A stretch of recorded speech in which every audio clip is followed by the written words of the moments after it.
의사와 의사들이 전하는 친절하고 자상한 파킨슨병 이야기. 파킨슨 TV의 진행을 맡은 한희경입니다. 오늘도 저와 함께 전문가의 시각에서 진행을 도와주실 성 교수님 모셨습니다. 안녕하세요. 안녕하세요. 가천대 길병원 신경과 성영희입니다. 네, 오늘은 더 소개해드릴 게스트가 없습니다. 어떻게 된 일인가요? 네, 오늘은 일명 응답하라 파킨슨 TV 이런 시간을 가져보고자 합니다. 그동안 우리 구독자님께서 해주셨던 질문들 저희가 응답하는 시간인가요? 그쵸. 한희경 씨랑 제가 오붓하게 둘이서 그러게요. 그래서 이제 처음으로 둘이서 진행을 한번 해보고자 합니다. 이렇게 기쁜 일이? 그래서 이번에는 이런 파킨슨 병 바로 알기에 도움이 될 만한 질문 내용들을 모아서 저희가 답변을 드리는 시간을 마련해 보도록 하겠습니다. 네, 그동안 답변 안 달린다고 속상해 하셨죠? 질문들을 모두 모아서 시원하게 답변해 주신다고 합니다. 그럼 대한 파킨슨병 및 이상운동 질환학회가 함께하는 파킨슨 TV 지금부터 시작합니다.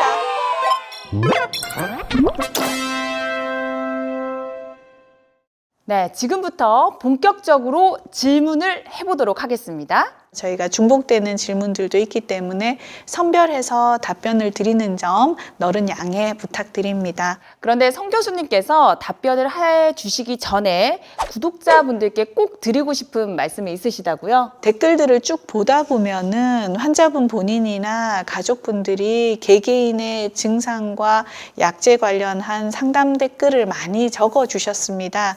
근데 이제 파킨슨 TV 채널 자체가 가지고 있는 저희가 목적이라는 게 개개인의 진단이나 상담을 도와드리는 그런 목적보다는 정확한 정보를 제공해 드리는 데 있거든요. 그리고 실제로는 환자를 진료하는 과정 그리고 약을 저희가 쓰고 하는 과정은 입체적인 과정이라서 쭉 경과를 보고 하는 그런 과정들이 같이 포함이 되어 있어야 되는데 환자분들이 써놓은 글을 통해서 제가 진단을 하고 약제에 대해서 어떻게 조언을 드린다는 게 의사 선생님의 진료를 오히려 방해하는 그런 역할을 할 수도 있습니다. 저희의 판단보다는 원론적인 이야기들로 저희가 답변을 드리도록 하겠습니다. 그럼 답변이 가능한 질문들을 선별해서 소개해 보도록 하겠는데요. 가능하면 비슷한 내용들을 묶어서 질문을 드리도록 하겠습니다. 자, 첫 번째 주제는요. 파킨슨병 전반에 관한 질문입니다. 순자윤님의 댓글이에요.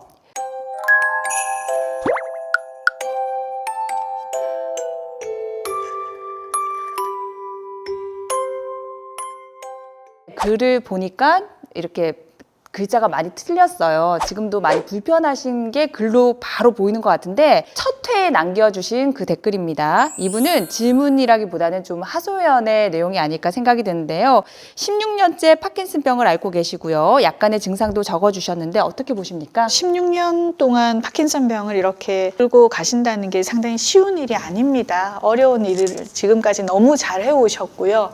예, 너무너무 잘하고 계십니다. 그냥 제가 이 글만으로는 환자분 상황이 파악이 안 되지만은 어느 정도 지금 일상생활을 또 수행하고 계시지 않나 싶습니다. 요것만으로는 제가 환자분 증상을 충분히 파악하기는 힘들지만은 최근에 조금 나빠지신 것 같아요. 눈이 감긴다라는 부분이 조금 이제 눈에 띄는데 실제 파킨슨 환자분들이 눈 증상도 꽤 있습니다. 안검 연축이라고 해서 눈이 잘 안 떠지는 경우도 있습니다.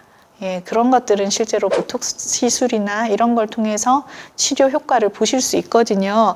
그래서 눈 증상은 따로 한번 담당 선생님하고 상의를 했으면 좋겠고, 이제 지금 환자분들이 병이 진행이 됩니다. 퇴행성 질환이니까 우리가 나이를 들어가는 과정이고 병도 같이 환자분하고 같이 나이를 들어갑니다. 그러면서 증상이 심화가 되시고 조금씩 더 어둔해지시고 하시는 부분들은 또 필요하다면 약을 또 증량하고 변화를 주셔서 어느 정도 도움을 받으실 수 있고요. 실제로 슬프거나 기뻐도 눈물이 난다. 예, 이런 부분들도 충분히 이 감정이 환자분이 조금 과잉이 되셔서 그러실 수 있는 증상이고요. 혹시나 우울감이나 이런 것들이 없는지도 한번 체크가 필요하실 것 같습니다. 네, 순자윤님 화이팅! 네, 다음 질문 넘어가도록 하겠습니다. 밝은 명님입니다.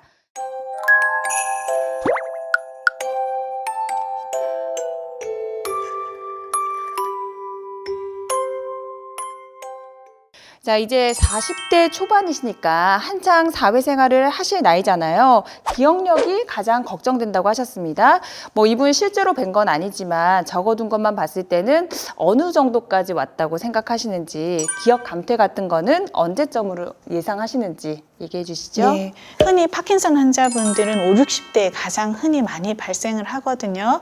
근데 이분 같은 경우는 지금 41세고 45세 이전에 파킨슨 병을 진단을 받을 때 양형기 파킨슨 병이라고 이야기를 합니다. 밝게 환자분이 생활을 하시려고 노력하시는 게 환자분이 써놓은 이름에서 제가 느껴집니다. 일단 지금 3년이면은 병에 진행돼 있는 시간으로 봐서는 분명히 초기 단계에 해당이 되는데, 제가 조금 우려가 되는 증상은 환자분이 넘어지거나 종종걸음이 있다고 얘기를 하는데요. 자세 불균형이 있다는 얘기는 이미 호했냐, 저희가 단계에서 봤을 때는 3단계 정도에 해당하시는 거고, 실제로는 조금 빨리 환자분이 넘어지거나 종종걸음이 생기지 않았나, 이런 걱정이 좀 됩니다. 그리고 일단 환자분이 제일 걱정을 하셨던 게 치매 관련되는 증상이거든요. 치매 관련해서는 4번째 에피소드에서 파킨슨 병, 비운동 증상, 치매를 주로 다룬 적이 있습니다. 그 부분을 한번 좀 보시면 도움이 되는데, 한 번만 저희가 복습을 해보면,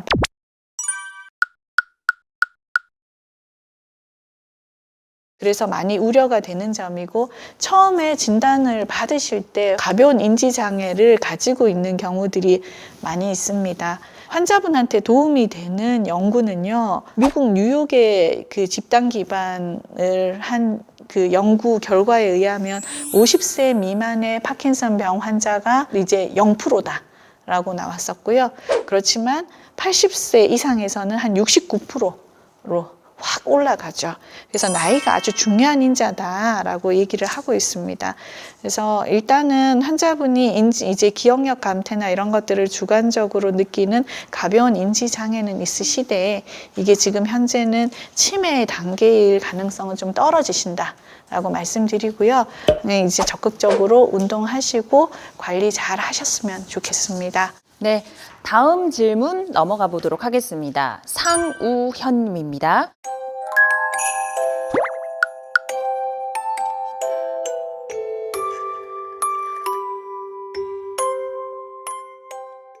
해외 거주자라고 하셨거든요. 원격 진료가 가능할까요?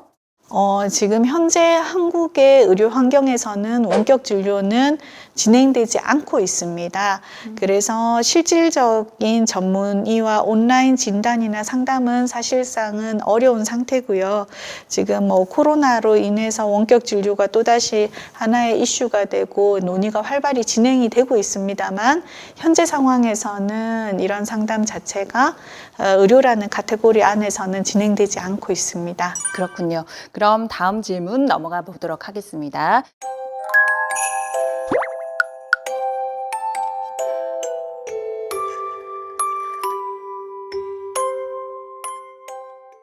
이거 헷갈리실 것 같아요. 저도 신경통이 있으면 신경과인지 신경외과인지 궁금한데요. 어떻게 답변할 수 있을까요? 이 질문은 저희가 조심스러운 질문이기도 합니다. 제가 신경과 의사이기도 하고요. 대한 파킨슨병 및 이상운동질환학회가 이제 파킨슨을 주로 보는 의사들이 모여 있고, 저희 학회의 극히 대부분의 회원들이 신경과 의사로 구성이 되어 있습니다.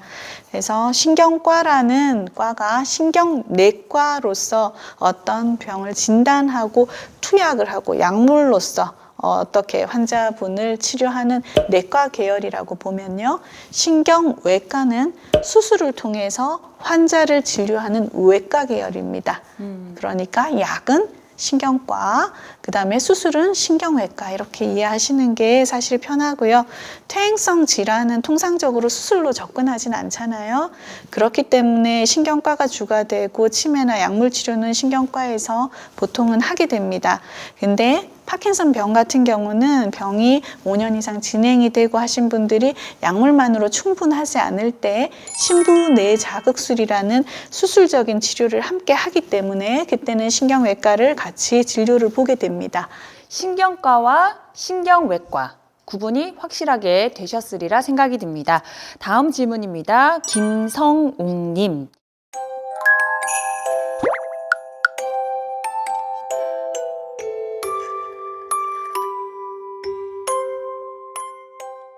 이 질문은 15회차에 남겨주신 질문인데요. 아마 뒷부분까지는 아직 못 보시고 남기신 것 같아요. 그래도 성 교수님 한 번 더 정리 부탁드립니다. 파킨슨 치매는 수술로 고쳐지는 병은 아닙니다. 신부뇌 자극술을 하기 전에 인지검사를 통해서 실제로 신부뇌 자극술도 치매가 있는 환자들은 저희가 배제를 하는 것이 원칙적이거든요. 그래서 치매는 인지 저하 기능을 개선하고 진행을 늦추기 위해서 우리가 아세틸콜린 차단제를 투약을 하고 저희가 대표적으로 많이 연구가 됐던 게 뭐 리바스티그민이나 돈네페질 이런 약들을 저희가 널리 썼고요. 그리고 치매의 증상 중에서 정신과적인 증상들 이런 것들은 항정신성 약물을 통해서 저희가 망상이나 환각 같은 증상들을 저희가 조절을 할 수 있습니다. 그래서 이런 치매 또한 시원하게 한 번에 수술로 도려내고 할 수 있는 병은 아니고 꾸준히 조절하고 약물 치료를 해야 되는 부분입니다. 다음 질문 넘어가 보도록 하겠습니다. 은정박 님입니다.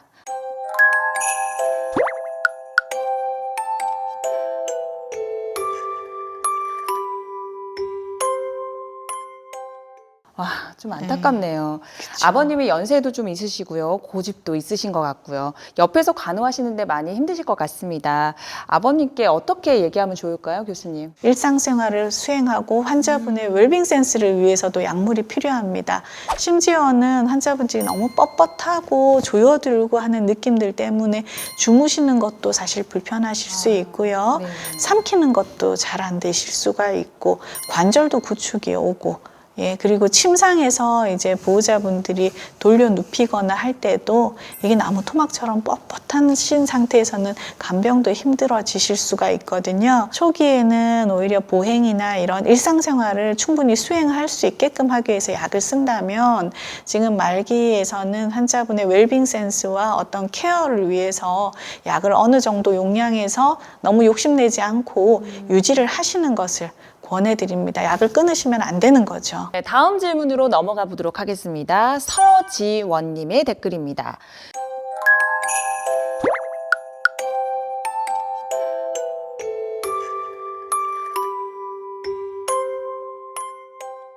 이건 파킨슨 TV 10회차 약물 치료 두 번째 이야기 영상에 달린 댓글인데요. 그때 한 얘기 중에 체중 감소, 파킨슨 약 때문일까요? 라는 주제가 있었습니다. 아마도 이 얘기를 보고 댓글을 달아주신 것 같은데요. 성 교수님, 식사는 정상인데 체중이 줄어드신다. 그래서 고민이다. 라고 하셨습니다. 어떻게 하면 좋을까요? 일단 저희가 파킨슨 환자분들이 약 때문에 살이 빠지거나 병 때문에 살이 빠지는 경우들이 있는데요. 그거는 약 때문에 저희가 부작용으로 오심구토나 이런 것들이 있어 살이 빠지거나 혹은 이상운동증으로 과하게 환자분이 몸을 쓰시게 되면서 운동량이 많아지면서 살이 빠지시는 경우가 있는데 지금 이 이야기로는 그런 것 같지가 않습니다. 그래서 다른 건강상의 문제가 있지 않은지를 체크를 해보시는 걸 권해드리고요. 일단 기본적인 혈액 검사를 통해서 기본적인 건강 상태가 이상이 없는지 특히 갑상생 검사 같은 것들 우리 몸의 대사를 항진시키는 다른 이유들이 없는지 대사장애가 없는지 확인하고 내시경이나 위장관 이상 이런 것들을 체크를 하시고 저희가 사실 나이 많으신 분들이 이유 없이 살이 빠지시면 꼭 종양 관련한 검사들을 저희가 생각을 해보셔야 됩니다. 네. 이런 검사들 건강검진을 제가 받으시라고 권해드리고 싶습니다. 파킨슨병 외에 다른 병이 있는지 꼭 확인하셔야겠습니다. 다음 질문 넘어가 보도록 하겠습니다. 트윈스 하우스 라이프님의 질문입니다.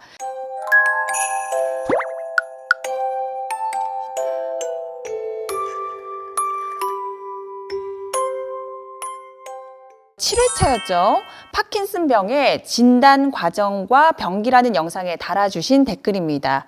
파킨슨 병은 신경퇴행성 질환입니다. 그래서 환자분과 함께 나이를 먹어가는 것은 사실입니다. 그래서 병이 진행되는 것은 사실인데 이 병이 진행되는 속도는 개개인의 관리나 이런 것에 따라서도 다르고 파킨슨 병의 표현형이나 어떤 증상에 따라서도 많이 차이가 나실 수가 있습니다. 암은 그렇잖아요. 우리가 2기에서 3기로 넘어가면 3기가 2기가 되지는 못하거든요. 근데 파킨슨 병은 암과는 다릅니다.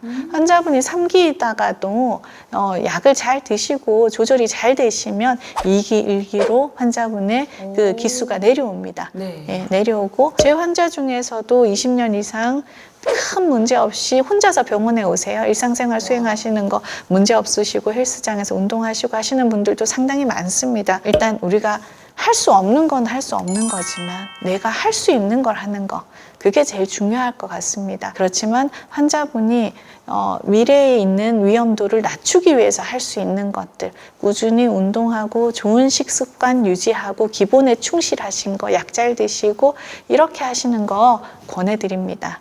네, 아직 초기인 만큼 더 희망적이잖아요. 꾸준히 치료받으시고 건강관리 잘 하셨으면 좋겠습니다.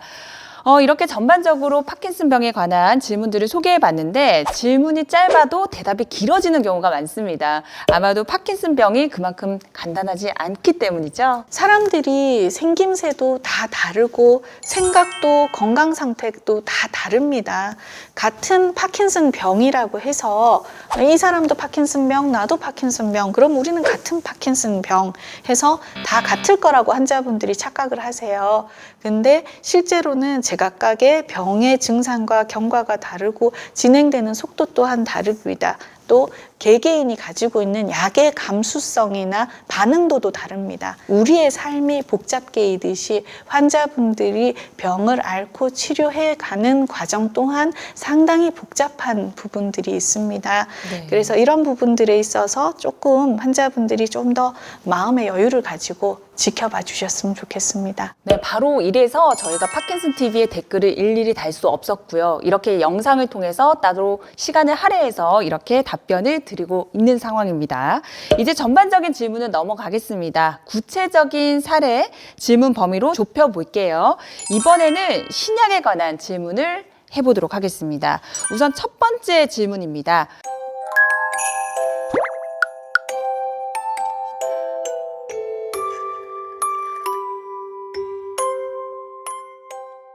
세포 치료제, 혹시 줄기세포랑 같은 뜻인가요? 예, 맞습니다. 저희가 세포 치료제는 영어로 스템셀이라고 하는데요. 이 스템이 한국어로 줄기라는 뜻입니다. 그래서 파킨슨 TV에서 줄기세포 치료에 대해서 14회에 다뤘었습니다. 줄기세포 치료는 1990년도에 이제 진행이 시작이 되었는데 태아 흑색 세포 이식 연구부터 시작이 되었습니다. 근데 실제로 이식을 했더니 증상 개선의 효과는 명확하지 않았고 심한 이상운동증이나 이런 부작용들이 있었기 때문에 크게 효과를 보지 못했고요. 2012년도에 일본의 신야 야마나카 교수가 이분이 유도 만능 줄기세포를 이제 제조 기술을 개발을 했습니다. 그걸로 이제 노벨 생리학상을 받으셨는데, 근데 이분 또한 뇌질환 환자의 치료에 직접 적용한 사례는 없었습니다. 최근 하버드 의대의 김광수 교수님이 기사가 났었습니다. 이분이 한국인이고 카이스트 출신이시거든요. 그래서 이분이 파킨슨 환자의 피부세포를 변형해서 신경 전달 물질인 도파민을 생성하게 만들었고, 이것을 파킨슨 환자의 심부에 주입해서 면역체계에 거부 반응이 없다는 게 또 중요하죠. 그래서 구두끈을 다시 묶을 수 있고 수영이나 자전거를 탈 수 있을 정도로 환자가 운동 능력이 회복되었다. 또 조심스러운 거는 이게 한 명이라는 거죠. 예, 이 대상군이 한 명이기 그렇죠. 때문에 그런 부분들이 아직 조심스러운 부분들이 있습니다만, 이 김광수 교수님이 언론 인터뷰를 통해서 10년 동안 앞으로 후속 연구를 계속 성공적으로 수행을 하면 파킨슨 치료를 위해서 이 줄기세포가 아마 보편적인 치료가 될 수 있지 않을까라는 희망적인 메시지를 주셨고요. 저희 또한 이런 희망이 실제로 현실이 됐으면 하는 바람이 있습니다. 이영채님께 도움이 되는 설명이었으면 좋겠습니다. 다음은 14회차 영상을 보고 하수키님이 질문하셨습니다.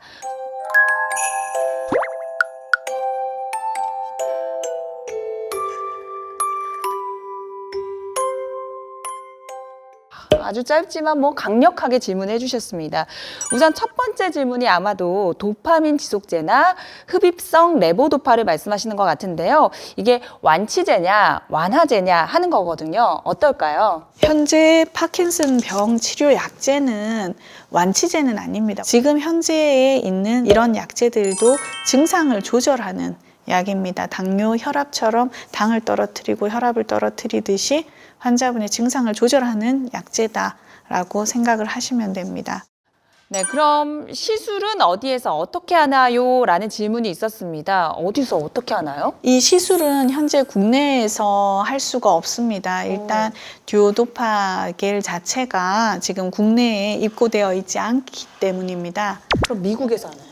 예, 미국에서는 가능하고요. 미국에서는 지금 하고 있고 한국에서는 하지 않고 있습니다. 듀오도파 관련해서는 고정 댓글을 드리기도 했습니다. 왜냐하면 이 듀오도파 겔이 국내에서 임상 시험을 마쳤습니다. 그래서 2번을 시도를 했는데 실제로 저희가 급여 인정을 받지를 못했어요. 그리고 비급여면 너무 비싸기 때문에 국내에서 현재 사용되지 않고 있고 실제로 임상 시험에 참여했던 분들조차도 추가 투약을 진행하지 못했습니다. 그리고 제조사인 한국 FB 그리고 희귀약품센터를 통해서 국내에 유통되지 않았음을 저희가 또 다시 한번 확인을 했었고요. 일단 환자분들이 이런 부분들에 대해서 많이 썩난 댓글을 달아주셨습니다. 저희 또한 무거운 마음으로 지켜봤었습니다. 일단 이제 14회차 댓글 중에서 샤론 박 선생님이 올려주신 레보도파 이하를 얘기를 하시는데 라이타이 이야기도 있었고요. 이제 국내에 없는 약제들에 대해서 환자분들이 이제 어려움들을 많이 호소하셨습니다. 근데 이거는 저희가 이제 환자분들하고 의사 모두 다 사실 원하는 바입니다. 저희도 다양한 방법으로 환자들에게 양질의 치료를 통해서 환자분들이 호전되는 것을 저희 또한 같이 경험하고 싶은 마음입니다. 그래서 저희가 얼마 전에 학회에서 어렵게 저희가 국회 정책 간담회를 진행도 했었고 당시에 라이브로 파킨슨 TV를 통해서 송출도 했었습니다. 일부 지켜보신 구독자분들도 있으실 줄 압니다. 저희가 이제 준비했던 것은 환자분들 보장성 강화나 이런 부분들에 대해서 많이 이야기를 했었고 약제 관련된 이야기들도 많이 오갔고요. 공식적으로 비공식적으로 환자분들이 가지고 있는 어려움들 저희가 함께 해결해 나가기 위해서 최선의 노력을 하고 있습니다. 그래서 너무 외로워하시지 마시고요. 저희가 일단 힘이 닿는 데까지 최선을 다해서 노력을 하겠습니다. 또 한 가지 이제 아도파 철수 관련해서도 저희가 학회에서도 공지글도 올리고 했었는데 이 부분도 저희가 이번에 묶어서 같이 정책 간담회에서 많은 이야기들이 오갔습니다. 당장은 좋은 결과를 저희가 이만큼 얻었습니다라고 말씀은 못 드리지만 저희는 여기서 멈추지 않고 또 환자분들이 더 나은 보장을 받을 수 있게끔 노력할 것입니다. 그럼 마지막 질문입니다. 이 약들이 치료제입니까? 지연제입니까? 라고 하셨는데 설명 좀 부탁드릴게요. 우리가 병을 지연을 시킨다는 의미는 실제로 신경을 보호한다는 우리가 뉴로프로텍션이라고 얘기를 하는데 동물 실험이나 이런 지연의 가능성, 신경 보호의 가능성을 제시했던 약제들은 많이 있습니다만 이걸 사람에게 적용했을 때 임상 시험에서 이제 병을 지연시켰다라고 뚜렷한 근거를 제시하는 약제는 아직은 없습니다. 그래서 이런 부분들도 일단은 지연제라고 저희가 말씀을 드릴 수는 없겠습니다. 네, 다음 질문으로 넘어가겠습니다. 앞서 하수키님의 질문과도 조금 연결되어 있지 않을까 생각이 드는데요. 오경성님이 해주신 질문입니다.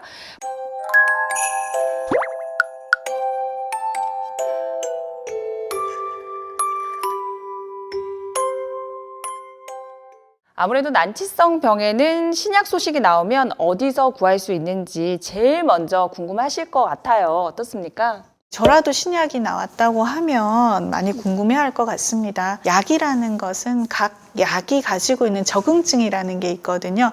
어떤 약은 초기 환자들을 타겟으로 한 약도 있고 어떤 약은 좀 진행되어 있는 환자분들, 어떤 약은 어떤 증상에 조금 더 특화되어 있는 약들. 그래서 약이라고 환자분들이 무조건 신약이 나왔다고 해서 환자분한테 적응이 되지도 않고 꼭 도움이 되는 것은 아닙니다.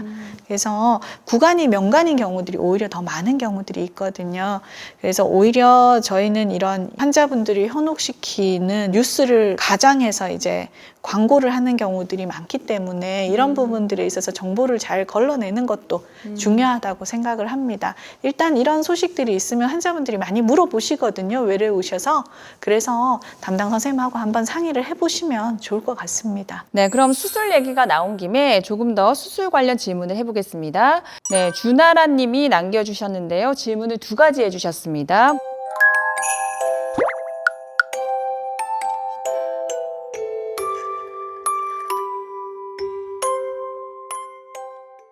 질문은 비교적 간단한데요. 간단할수록 답변이 좀 길어지는 경향이 있습니다. 이번에는 어떨까요? 완화에 도움이 되느냐, 이건 수술은 나이가 중요하진 않습니다. 분명히 환자분 건강 상태나 뭐 나쁜 인지 기능 저하나 우울이나 이런 것들이 없으시면 좋고, 운동 증상 중에서도 수술에 잘 반응하는 운동 증상이 있고 아닌 경우들이 있습니다. 그래서 수술 예후를 결정하는 것이 환자분의 꼭 나이만은 아니고요. 여러 가지 인자들이 있습니다. 그래서 그냥 요 단정적으로 이렇게는 말씀을 못 드릴 것 같고, 수술 후에 몇 년 살 수 있느냐, 실제로 수술하고 약을 쓰고 이런 것들이 지금 현재 수명에 어떤 영향을 준다고 말씀을 못 드리거든요. 그래서 이런 부분들은 저희가 환자분 명만큼 사신다라고 말씀을 드려요. 중요한 거는 사실 환자분이 자살 늘어나는 부분에 대한 이야기들이 있는데요. 다른 질문에서도 자살 관련하는 질문들이 좀 있었거든요. 저희가 이제 수술 관련한 회차에서 자살의 위험도가 높아진다라는 저희가 코멘트가 있었고, 그 후에 조금 구체적인 얘기들이 없었기 때문에 환자분들이 궁금해 하시는 것 같습니다. 그래서 신분의 자극술을 적으로 시행한 140명을 대상으로 봤더니 그 중에서 6명이 자살을 했다는 내용이 실렸습니다. 이 6명이라는 숫자가 4.3%에 해당되거든요. 그래서 큰 관심을 보였었고요. 시상 하에게 신분의 자극술을 한 534명의 환자를 대상으로 조사를 했더니 이 중에 22명, 4.1%의 환자가 자살 시도를 했었고, 그리고 그와 별개로 4명 0.75%의 환자는 안타깝게 돌아가신 거죠. 자살률은 실제 나이나 성별 다른 인구 분포에 비하면 8배 이상 높았던 거죠. 그래서 상당히 유의미한 결과였고요. 26명의 자살을 하신 분과 신분의 자극술을 했지만 자살 시도나 자살을 하시지 않은 분, 대조군 을 비교를 해서 봤더니 실제로 자살의 위험도가 높은 군이 있었다는 거죠. 어떤 군이 자살의 위험도가 높았느냐? 환자들 중에서 정신과 문제의 가족력을 가지고 있는 분, 이런 경우 높았고요. 그리고 그 전에 환자가 정신과 약물을 드셨던 분, 이런 분들이 또 높았습니다. 환자분들이 실제로 수술을 하고 자살률이 높았던 기간이 환자분이 수술을 하고 3년입니다. 그래서 그동안은 아무래도 이제 심리적인 변화가 있는지를 면밀히 살피고 어떤 변화나 이런 것들이 보인다면 전문의와 상담을 통해서 적극적인 치료와 대응을 하시기를 권합니다. 네, 정말 무시할 수 없는 자살률 같은데요. 무엇보다도 이에 대비해서 수술 계획을 잘 세우고 또 앞으로의 예후를 잘 관찰하는 것도 도움이 되지 않을까 생각이 듭니다. 이렇게 수술에 관한 질문은 정리하도록 하고요. 다음 질문 드리겠습니다. 이것은 회차가 딱 정해져 있는 질문입니다. 먼저 나지영님.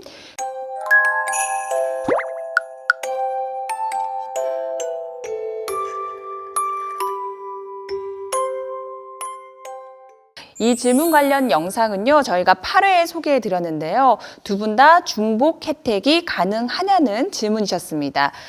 그때의 4가지 혜택에 대해서 먼저 소개해 드리자면요.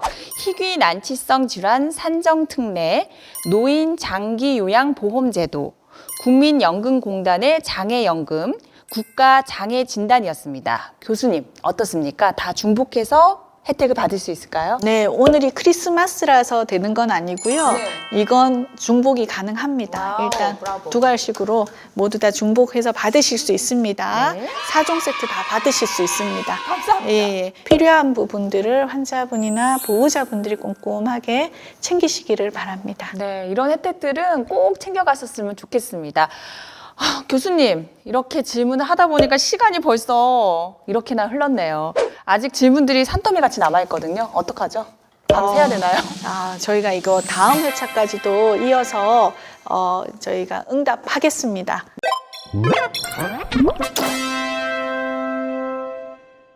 오늘 혼자서 이런 많은 답변 하시느라 많이 힘드셨을 것 같은데 어떠셨어요? 저희가 새삼 출연해 주셨던 교수님들 얼굴이 앞을 지나가면서 감사가 우러나는 밤입니다. 네. 그래서 새삼 감사드리고요. 열심히 시청해 주시고 이렇게 관심 가져 주시고 질문해 주시고 응원해 주신 모든 구독자분들께 감사드리고요. 오늘이 크리스마스 이브입니다. 오늘 저희의 답변이 작더라도 환자분들에게 조그마나마 선물이 되셨으면 하는 바람입니다. 이 크리스마스 선물, 연말 선물까지 이어가 보도록 하겠습니다. 다음 시간에는요, 또 응답하라 파킨슨 TV 파트 2를 보내드리도록 하겠습니다.